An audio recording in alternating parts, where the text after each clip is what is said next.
Good morning! Gawa tayo lunch, guys. Ayan, naantay ko na lang mainin yung kanin. Tapos, prepare ko lang yung ulam. Yung binabad ko na tong salmon. Chunks nga lang, pero okay lang. Ayan, gagawin kong garlic butter salmon with asparagus. Kasi baka makalimutan ko na naman, masayang. Bili namin sa SNR. Yan, pinrepare ko na yung butter with, pepper. Tapos, garlic na lalagyan ko. Buti na lang may gumawa ako ng garlic kagabi, diba? Yung minced na. So, ayan, good morning. Good morning, good morning. Bababa kasi ako at may papaship ako kay Sis Ina. Nag-send na siya ng details. Kaso, hindi pa nasisineri ko yung email ko sa kanya. Sabi ko pa-print sana. Hindi niya pa nasisin. So, anyway. Sino pa kayo ilalagay kasi? Yan na nga lang kayo.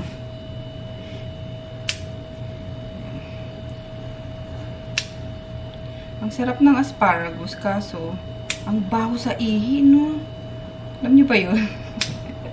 na pag kumain kayo ng asparagus, tapos, halimbawa, kinabukasan, umihi kayo. Grabe, sumisingaw talaga yung amoy. May amoy talaga siya. Sarap po sa masarap. And favorite ni Daddy. Isa sa mga gulay na kinakain niya. Diba? Masyadong shala.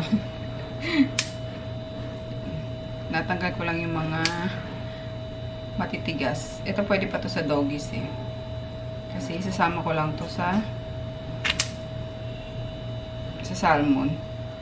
Magiging beddings lang.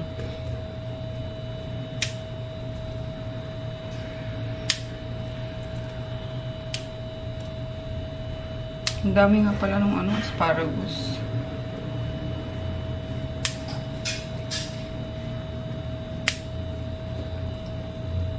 Pero ubusin ko na kasi baka masayang lang talaga.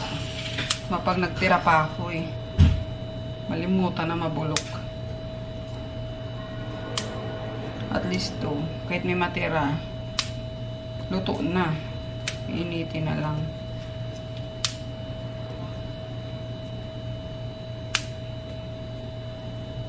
So, yan. Mahaba pa yung tangkay. Kasi yung iba, ito lang yung kinukuha. Yan o. Eh, sayang naman to. Malambot pa eh. So, kung saan lang siya mapuputol, yun lang yung matigas niya. Yan. Kusa naman siyang napuputol eh. Kamunti ko na makalimutan. May pinapakulang pala ako ditong marble potatoes pa. Yan, kasi si Chris naman, mahilig yung sa patatas. Yan, sabay ko din. Finished product. Yes, Yummers Yarn. Bawas hugasin. Diba? Kaya sinasapin ako ng foil. Oh.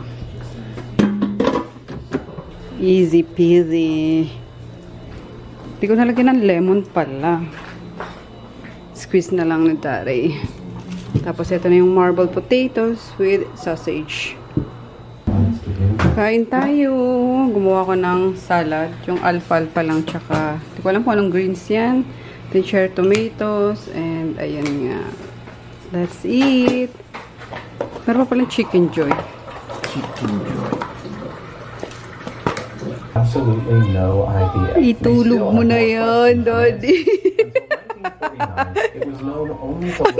Antok ka eh. Ang oras ka na naman kasi natulog, ha?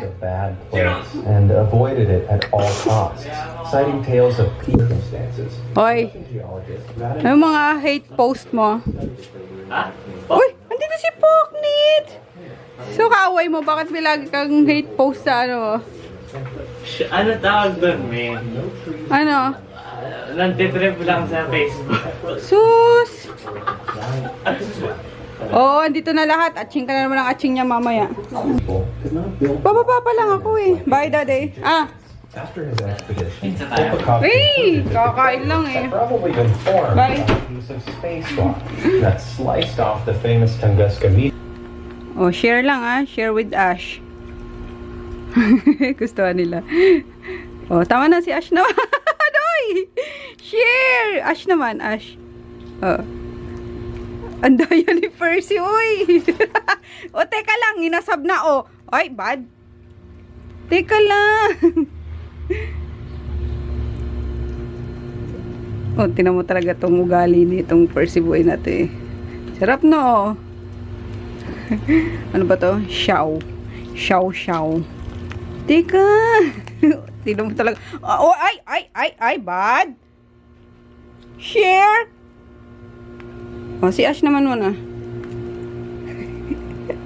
Talaga to si. Nang-away ay. Hindi kita bibigyan, nang-away ka. Isa pa to.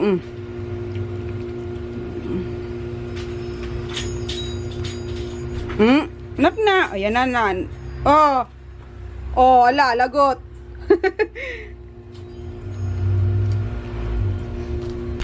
Ayan, ito yun, oh. Ang tagal na nito sa sa taas, ngayon ko lang na ibaba. Churro, chow churro, white meat tuna and scallop. Saan pa? Dalawa yung dala ko, ito.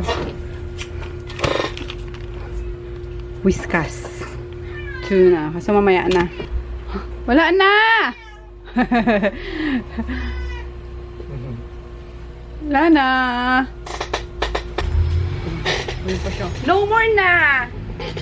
No more. O, baba na. Actually, kaya ako yung dinala para paalisin ka dito sa table ko. Tama na.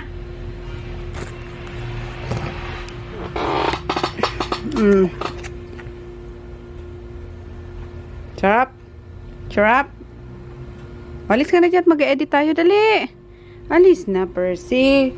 Saan si Ash? Tama si Ash. Umano na. Pumunta na sa kung saan na naman. Ay, ito pala.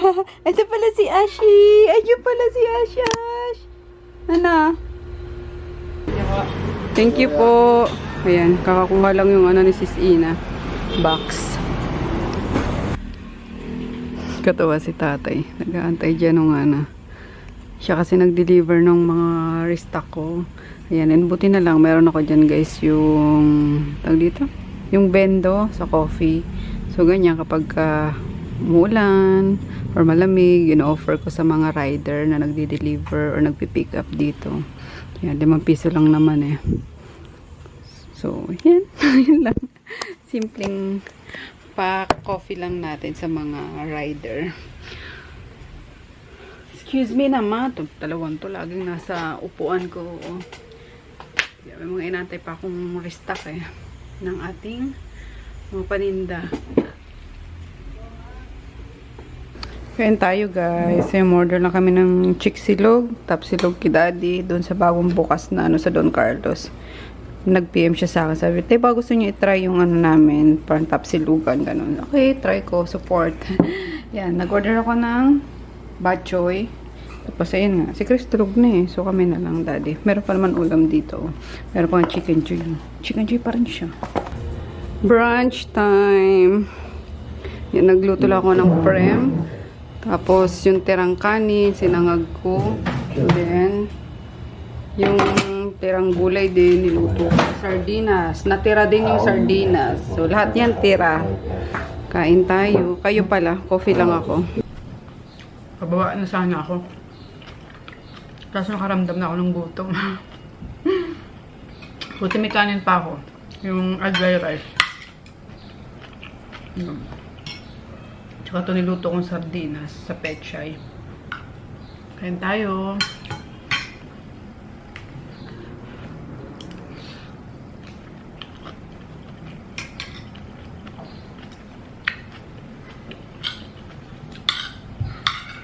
Maga na ako magsisimba. Mga 3:30 umalis na ako ng shop. Pang alas 4 yung ina-attendan ko. Kasi content tao kapag ganung oras yan. Unlike paggabi, sobrang jam-pack ng simbahan. Sarap. Simot. Yan. Tas, wag natin kalimutan yung ating mga supplement.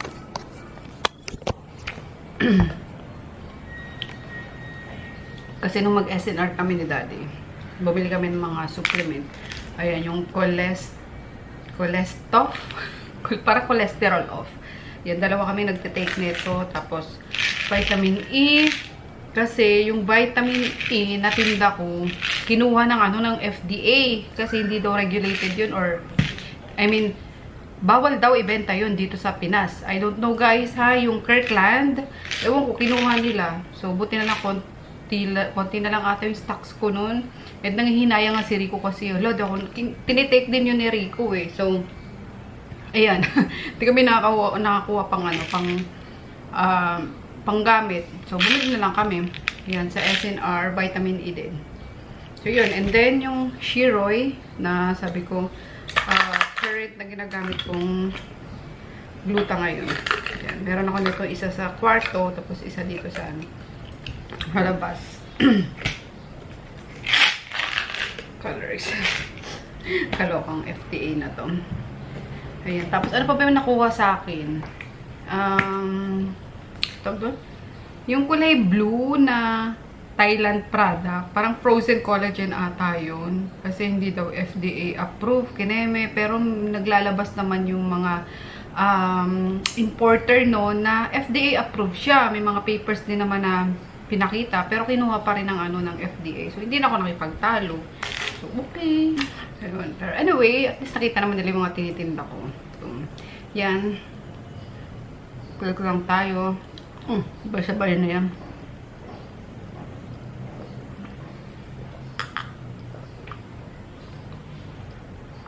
So, yun lang. And then, kukuha pa ako ulit ng ng isang FDA LTO as wholesaler and reseller ba tawag doon? Basta yung ganun, kasi yung hawa ko ngayon, trader, which is nando naman na dapat yun, di ba? Kaso, ewan po, inano pa nila, sinepa-separate pa nila. Kasi cosmetic trader yung LTO ko. So, kailangan ko pa daw mag-wholesale, kailangan meron pa daw akong wholesaler and reseller, something ganon. So, okay, fine.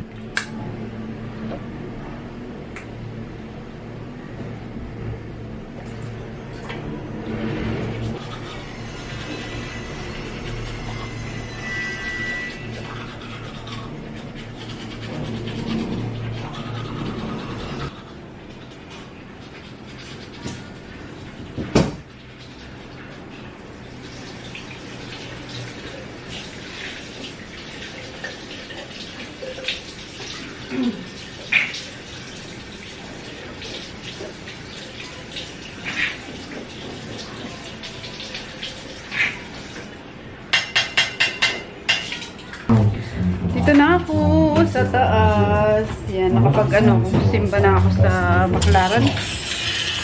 Mga 4 PM. Yan, kaya maaga din ako nakauwi. Tapos, magluluto lang ako ng dumplings. Yan, gagawin kong ganyan. Parang gyoza style. Yan, nilay ko na sa lajon. Sarala natin ng konting tubig. Yan. Frozen yan guys. Hindi ko na tino. So, direct na siya. May i-steam. At the same time, magiging crunchy yung ilalim niya. Yan.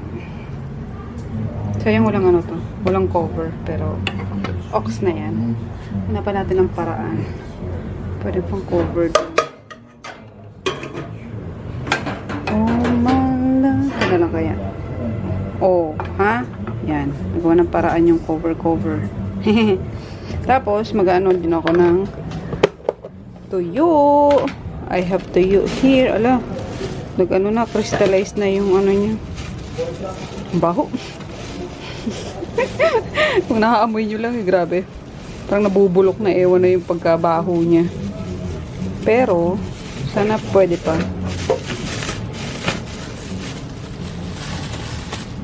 Ay, pwede pa ba to? Oh my gosh. May na siya. May bukbok na. Pwede pa kaya? Hugasan ko kaya? Sayang, crave pa naman ako sa tuyo. Hindi na pwede, no? Pero wala pa namang uod. So, mukhang pwede pa naman siya, guys. Kumuha lang ako ng 4, tapos sinugasan mo. Kasi parang, ano lang siya, yung salt na nag-crystallize. Same dito sa, sa aking, ano ba tawag dito, isda na to. Yan, ito naman nasa ref to. And then, ganun din. Paglabas ko sa kanya sa ref, may mga crystal kineme siya. So, hinugasan ko lang din. So, yeah. May instant tuyo pa tayo. I mean, may tuyo tayong kakainin. Kumusta naman kaya ito? Ngayon, pwede na to. Crispy na yung ano niya. Yung ilalim niya. Let's see. Yan. Oh, mga gyoza. Gyoza style. Teka, patayin na natin. Baka masunog.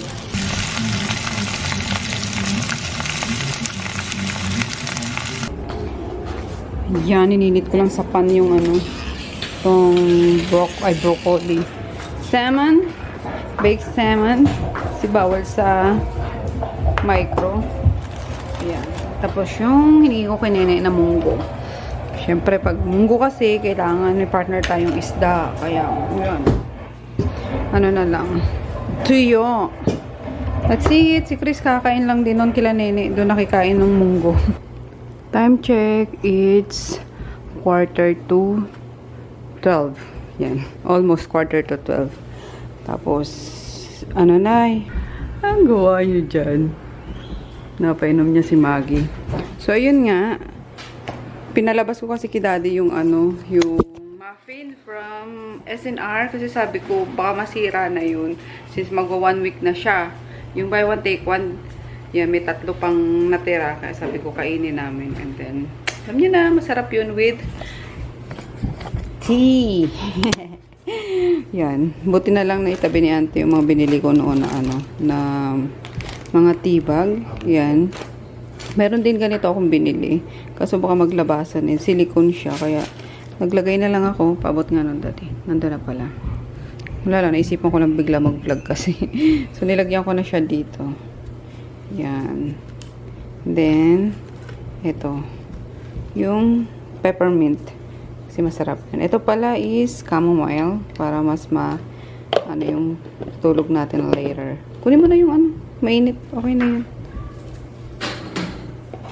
So, meron din ako nitong yung loose leaves. Ay, marami ako dito eh. Ayan. Dried peppermint leaves. Pero, yun naman na gamitin ko. I love. Pumutok. Hindi. Hindi puputok yan. Punuin mo. I love the more. Okay. That's enough. Thank you. Yan, kahit sa sa Starbucks, pag umu-order ako doon, laging chamomile tsaka peppermint. Katakot naman to. May kutsilyo pa. So, ayan, sayang kasi Ayan, hindi ako mahilig sa matamis. And pag kumakain ako nito, gusto ko lagi may tsa talaga. So, ayan. And then, nag-video kasi ako nung night skincare routine ko. So, pinakita ko, finlex ko sa page yung mga ginagamit ko. Flex ko na rin sa inyo. So, Shiroy and na vitamin C. Ito, pag needed lang. Same dito sa Good Nights. Pero, ito pwede itong every night. Pero ito, pag needed lang talaga. And then, yung tretinoin and then collagen elastin cream. Tapos, wala na, paubos na yung toner ko din. And, Laneige na expired. Pero ginagamit ko pa. So, ayun lang guys. Good night. Nanonood kami ni Daddy. Mga niya. Download niya. Good night, Daddy. Night.